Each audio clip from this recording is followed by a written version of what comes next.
Far in the shadows of that tavern, Carter saw a squat form he did not like, for it was unmistakably that of the old slant-eyed merchant he had seen so long before in the taverns of Dagoth, who was reputed to trade with the horrible stone villages of Leng which no healthy folk visit and whose evil fires are seen at night from afar, and even to have dealt with that high priest not to be described, which wears a yellow silken mask over its face and dwells all alone in a prehistoric stone monastery.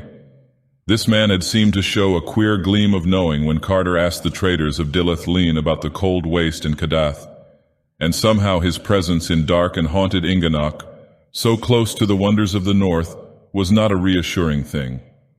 He slipped wholly out of sight before Carter could speak to him, and sailors later said that he had come with a yak caravan from some point not well determined, bearing the colossal and rich-flavored eggs of the rumored shantak bird to trade for the dexterous jade goblets that merchants brought from Ilarnek. On the following morning, the ship captain led Carter through the onyx streets of Inganok, dark under their twilight sky. The inlaid doors and figured house fronts, carven balconies, and crystal-paned oriels all gleamed with a somber and polished loveliness. And now and then a plaza would open out with black pillars, colonnades, and the statues of curious beings both human and fabulous. Some of the vistas down long and unbending streets or through side alleys and over bulbous domes, spires, and arabesqued roofs were weird and beautiful beyond words. And nothing was more splendid than the massive height of the great central temple of the Elder Ones with its 16 carven sides, its flattened dome, and its lofty pinnacled belfry overtopping all else, and majestic whatever its foreground. And always to the east, far beyond the city walls and the leagues of pasture land, rose the gaunt gray sides of those topless and impassable peaks across which hideous Leng was said to lie. The captain took Carter to the mighty temple, which is set with its walled garden in a great round plaza whence the streets go as spokes from a wheel's hub. The 7 arched gates of that garden, each having over it a carven face like those on the city's gates, are always open, and the people roam reverently at will down the tiled paths and through the little lanes lined with grotesque termini and the shrines of modest gods. And there are fountains, pools, and basins there to reflect the frequent blaze of the tripods on the high balcony, all of onyx and having in them small luminous fish taken by divers from the lower bowers of ocean. When the deep clang from the temple's belfry shivers over the garden and the city, and the answer of the horns and viols and voices peals out from the 7 lodges by the garden gates, there issue from the 7 doors of the temple long columns of masked and hooded priests in black, bearing at arm's length before them great golden bowls from which a curious steam rises. And all the 7 columns strut peculiarly in single file, legs thrown far forward without bending the knees down the walks that lead to the 7 lodges, wherein they disappear and do not appear again. It is said that subterrane paths connect the lodges with the temple, and that the long files of priests return through them. Nor is it unwhispered that deep flights of onyx steps go down to mysteries that are never told. But only a few are those who hint that the priests in the masked and hooded columns are not human priests. Carter did not enter the temple because none but the veiled king is permitted to do that. But before he left the garden, the hour of the bell came, and he heard the shivering clang deafeningly above him, and the wailing of the horns and viols and voices loud from the lodges by the gates. And down the 7 great walks stalked the long files of bowl-bearing priests in their singular way, giving to the traveler a fear which human priests do not often give. When the last of them had vanished, he left that garden, noting as he did so a spot on the pavement over which the bowls had passed. Even the ship captain did not like that spot, and hurried him on toward the hill whereon the veiled king's palace rises many-domed and marvelous. The ways to the onyx palace are steep and narrow, all but that broad curving one where the king and his companions ride on yaks or in yak-drawn chariots. Carter and his guide climbed up an alley that was all steps between inlaid walls bearing strange signs in gold, and under balconies and oriels whence sometimes floated soft strains of music or breaths of exotic fragrance. Always ahead loomed those Titan walls, mighty buttresses and clustered and bulbous domes for which the veiled king's palace is famous, and at length they passed under a great black arch and emerged in the gardens of the monarch's pleasure. There Carter paused in faintness at so much of beauty, for the onyx terraces and colonnaded walks, the gay parterres and delicate flowering trees espaliered to golden lattices, the brazen urns and tripods with cunning bas-reliefs, the pedestaled and almost breathing statues of veined black marble, the basalt-bottomed lagoons and tiled fountains with luminous fish, the tiny temples of iridescent singing birds atop carven columns, the marvelous scrollwork of the great bronze gates, and the blossoming vines trained along every inch of the polished walls, all joined to form a sight whose loveliness was beyond reality, and half fabulous even in the land of dream. There it shimmered like a vision under that gray twilight sky, with the domed and fretted magnificence of the palace ahead, and the fantastic silhouette of the distant impassable peaks on the right. And ever the small birds in the fountains sang, while the perfume of rare blossoms spread like a veil over that incredible garden. No other human presence was there, and Carter was glad it was so. Then they turned and descended again the onyx alley of steps, for the palace itself no visitor may enter, and it is not well to look too long and steadily at the great central dome, since it is said to house the archaic father of all the rumored shantak birds and to send out queer dreams to the curious. After that, the captain took Carter to the north quarter of the town near the gate of the caravans, where are the taverns of the yak merchants and the onyx miners. And there, in a low-ceiled inn of quarrymen, they said farewell, for business called the captain, whilst Carter was eager to talk with miners about the north. There were many men in that inn, and the traveler was not long in speaking to some of them, saying that he was an old miner of onyx and anxious to know somewhat of Inganok's quarries. But all that he learnt was not much more than he knew before, for the miners were timid and evasive about the cold desert to the north and the quarry that no man visits. They had fears of fabled emissaries from around the mountains where Lung is said to lie, and of evil presences and nameless sentinels far north among the scattered rocks.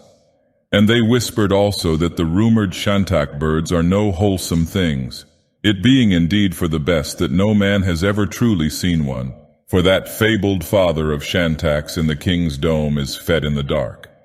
The next day, saying that he wished to look over all the various mines for himself and to visit the scattered farms and quaint onyx villages of Inganok, Carter hired a yak and stuffed great leathern saddlebags for a journey.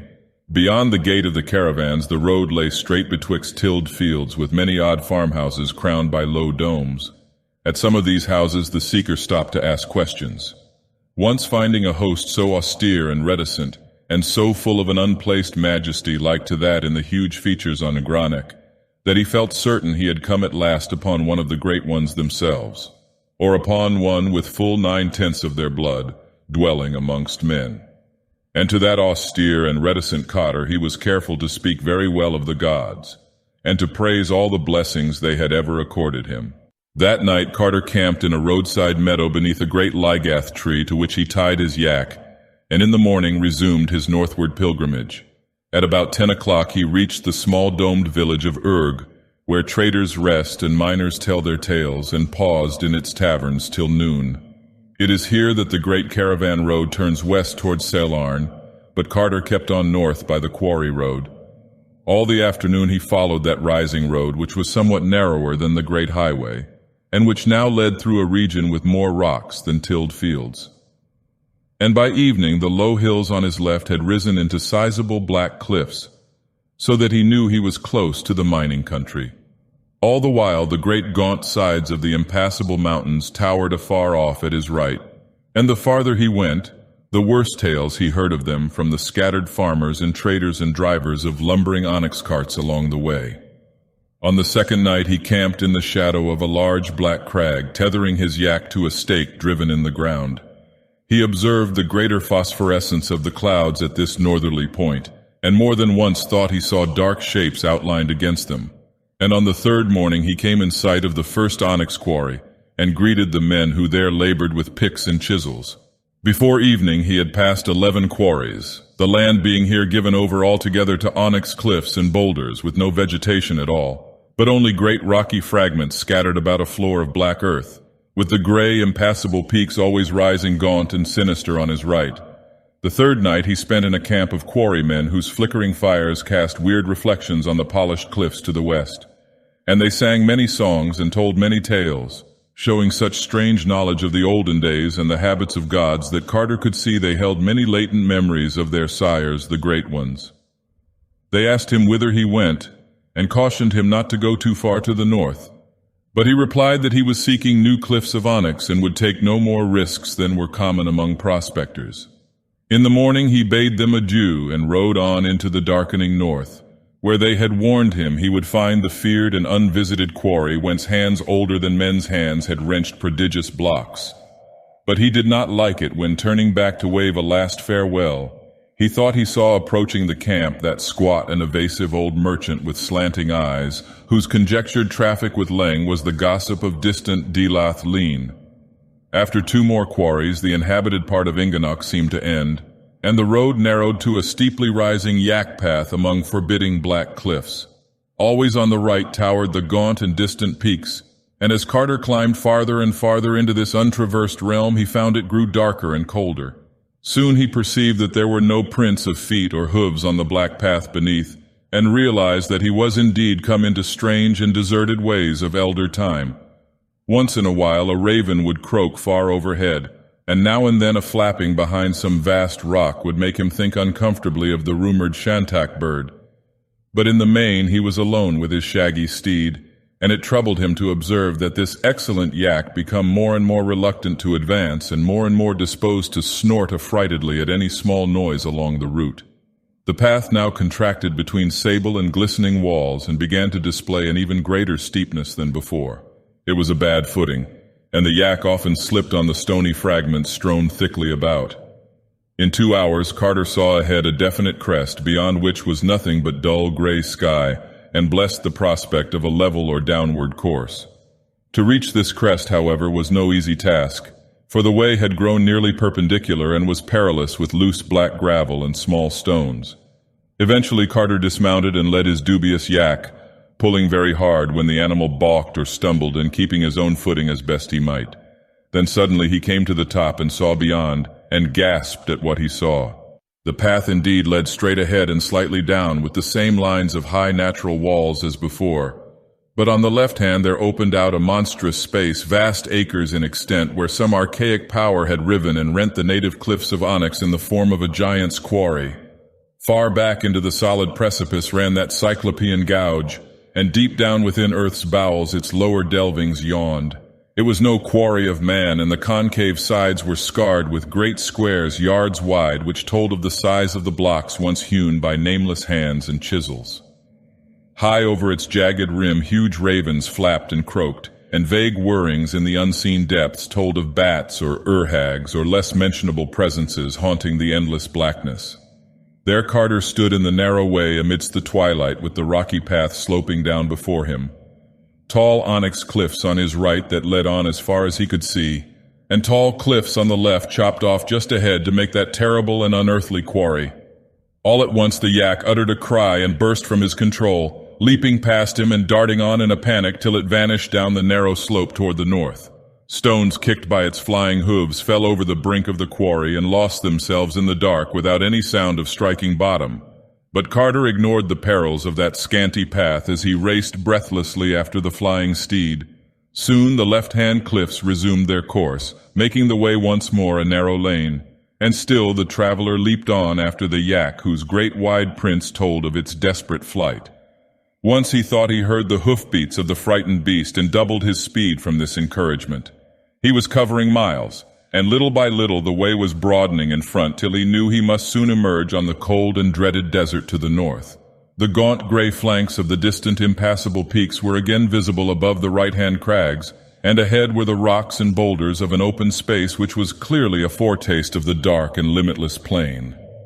And once more those hoofbeats sounded in his ears, plainer than before, but this time giving terror instead of encouragement, because he realized that they were not the frightened hoofbeats of his fleeing yak. These beats were ruthless and purposeful, and they were behind him. Carter's pursuit of the yak became now a flight from an unseen thing, for though he dared not glance over his shoulder, he felt that the presence behind him could be nothing wholesome or mentionable. His yak must have heard or felt it first, and he did not like to ask himself whether it had followed him from the haunts of men or had floundered up out of that black quarry pit. Meanwhile, the cliffs had been left behind, so that the oncoming night fell over a great waste of sand and spectral rocks wherein all paths were lost. He could not see the hoof prints of his yak, but always from behind him there came that detestable clopping, mingled now and then with what he fancied were titanic flappings and whirrings. That he was losing ground seemed unhappily clear to him, and he knew he was hopelessly lost in this broken and blasted desert of meaningless rocks and untraveled sands. Only those remote and impassable peaks on the right gave him any sense of direction, and even they were less clear as the gray twilight waned and the sickly phosphorescence of the clouds took its place. Then, dim and misty in the darkling north before him, he glimpsed a terrible thing. He had thought it for some moments a range of black mountains, but now he saw it was something more. The phosphorescence of the brooding clouds showed it plainly, and even silhouetted parts of it as low vapors glowed behind. How distant it was he could not tell, but it must have been very far. It was thousands of feet high, stretching in a great concave arc from the gray impassable peaks to the unimagined westward spaces, and had once indeed been a ridge of mighty onyx hills. But now those hills were hills no more, for some hand greater than man's had touched them. Silent they squatted there atop the world like wolves or ghouls, crowned with clouds and mists and guarding the secrets of the north forever.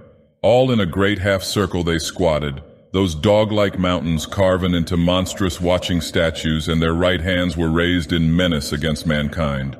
But the Shantak flew on past the fires and the stone huts and the less-than-human dancers and soared over sterile hills of gray granite and dim wastes of rock and ice and snow. Day came, and the phosphorescence of low clouds gave place to the misty twilight of that northern world, and still the vile bird winged meaningly through the cold and silence. At times the slant-eyed man talked with his steed in a hateful and guttural language, and the Shantak would answer with tittering tones that rasped like the scratching of ground glass. All this while the land was getting higher, and finally they came to a wind-swept tableland which seemed the very roof of a blasted and tenantless world. There, all alone in the hush and the dusk and the cold, rose the uncouth stones of a squat windowless building around which a circle of crude monoliths stood. In all this arrangement there was nothing human, and Carter surmised from old tales that he was indeed come to that most dreadful and legendary of all places, the remote and prehistoric monastery wherein dwells uncompanioned the high priest not to be described, which wears a yellow silken mask over its face and prays to the other gods in their crawling chaos, Nyarlathotep. The loathsome bird now settled to the ground, and the slant-eyed man hopped down and helped his captive alight. Of the purpose of his seizure Carter now felt very sure. For clearly the slant-eyed merchant was an agent of the darker powers, eager to drag before his masters a mortal whose presumption had aimed at the finding of unknown Kadath, and the saying of a prayer before the faces of the great ones in their onyx castle. It seemed likely that this merchant had caused his former capture by the slaves of the moon things in Dilith Leen, and that he now meant to do what the rescuing cats had baffled, taking the victim to some dread rendezvous with monstrous Nyarlathotep, and telling with what boldness the seeking of unknown Kadath had been tried. Laying in the cold waste north of Inganok must be close to the other gods, and there the passes to Kadath are well guarded. The slant-eyed man was small, but the great hippocephalic bird was there to see he was obeyed. So Carter followed where he led and passed within the circle of standing rocks and into the low-arched doorway of that windowless stone monastery. There were no lights inside, but the evil merchant lit a small clay lamp bearing morbid bas-reliefs and prodded his prisoner on through mazes of narrow, winding corridors. On the walls of the corridors were painted frightful scenes older than history, and in a style unknown to the archaeologists of Earth. After countless eons, their pigments were brilliant still, for the cold and dryness of hideous Leng keep alive many primal things. Carter saw them fleetingly in the rays of that dim and moving lamp and shuddered at the tale they told.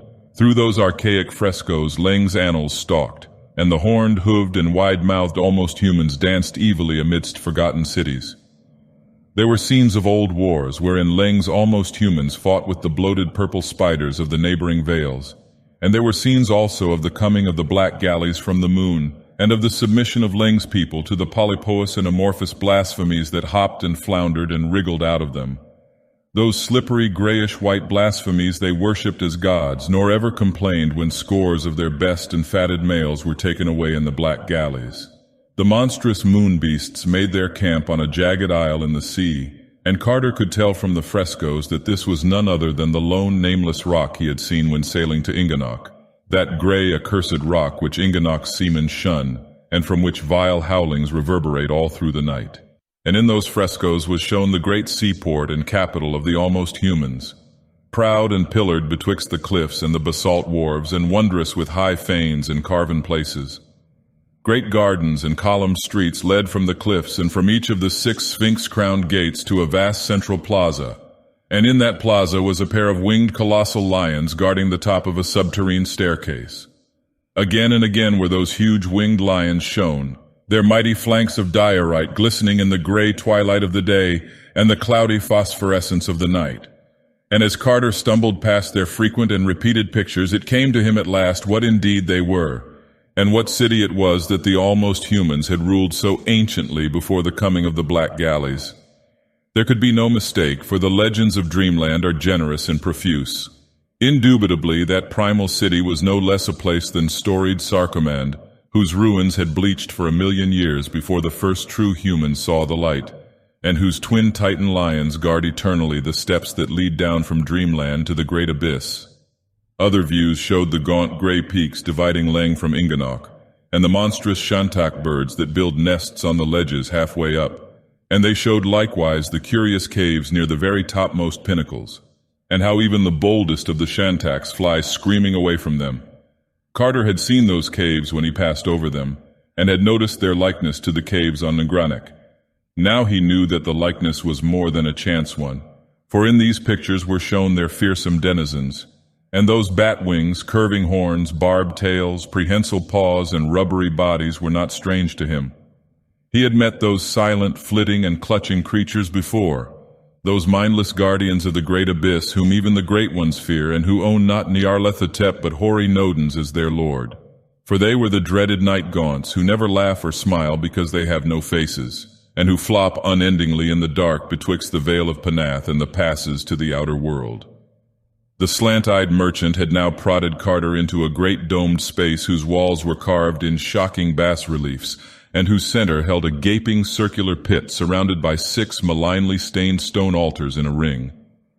There was no light in this vast and evil-smelling crypt, and the small lamp of the sinister merchant shone so feebly that one could grasp details only little by little.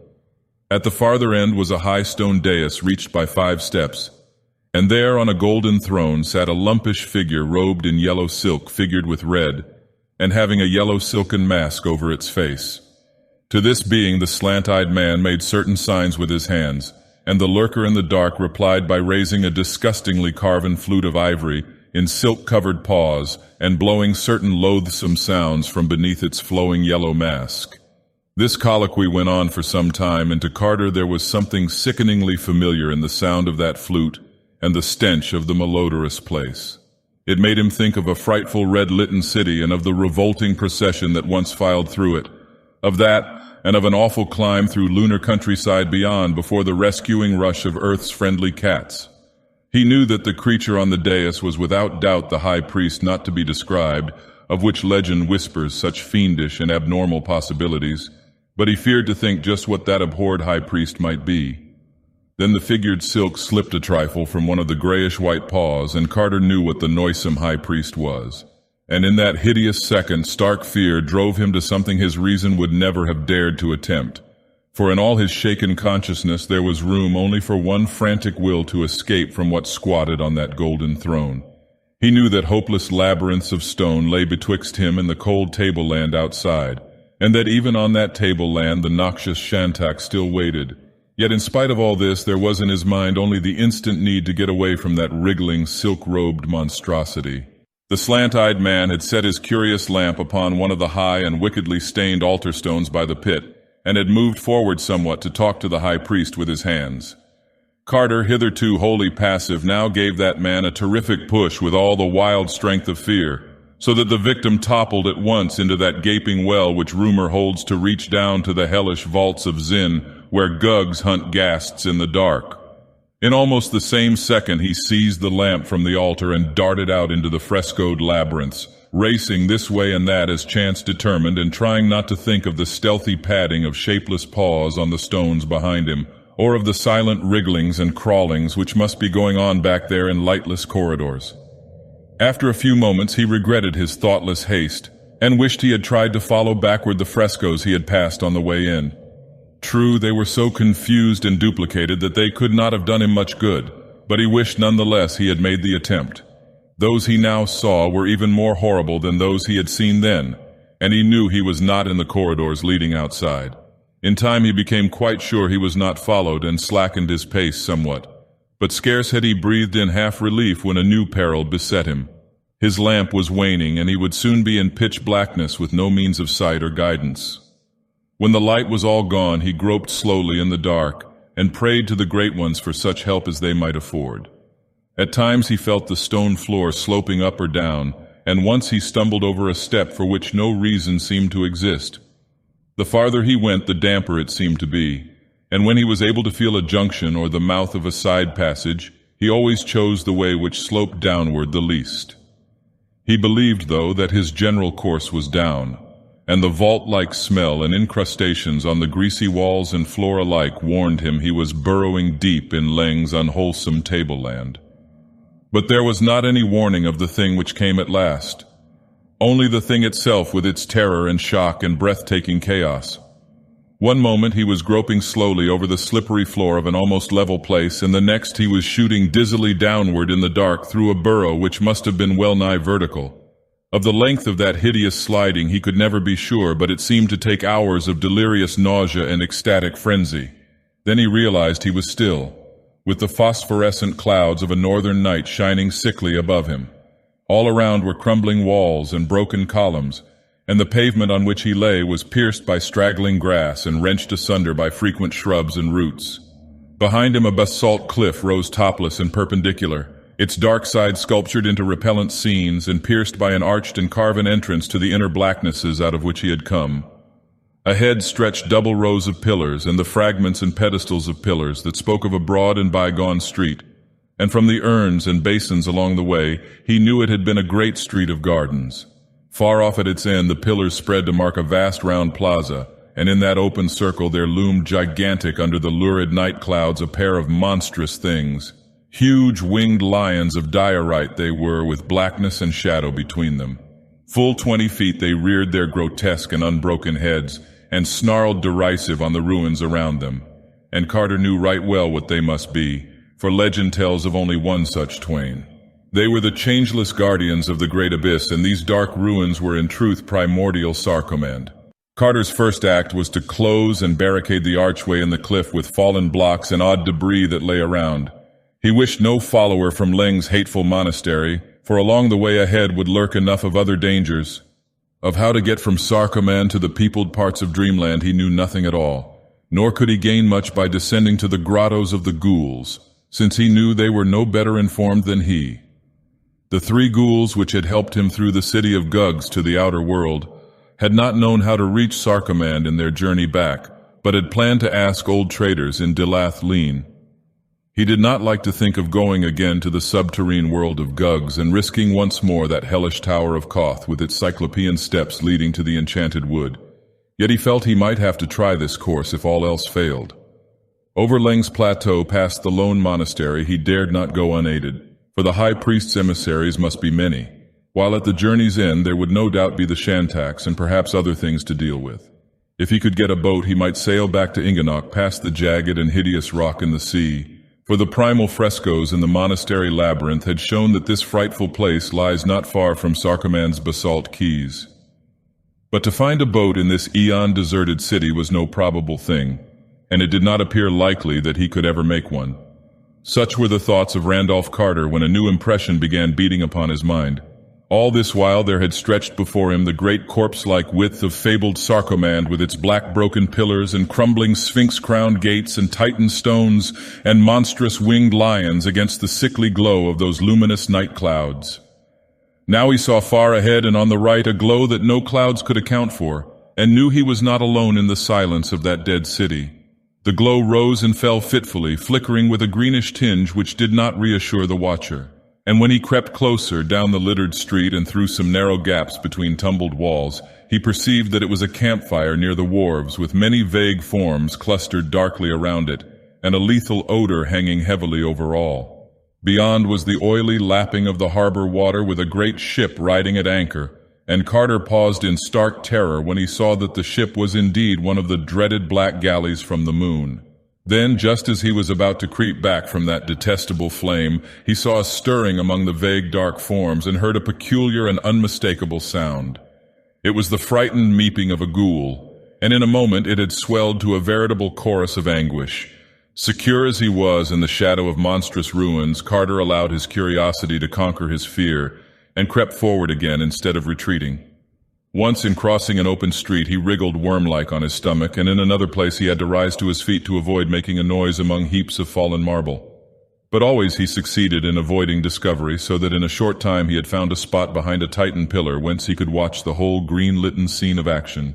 There, around a hideous fire fed by the obnoxious stems of lunar fungi, there squatted a stinking circle of the toad-like moonbeasts and their almost human slaves. Some of these slaves were heating curious iron spears in the leaping flames, and at intervals applying their white-hot points to 3 tightly trussed prisoners that lay writhing before the leaders of the party.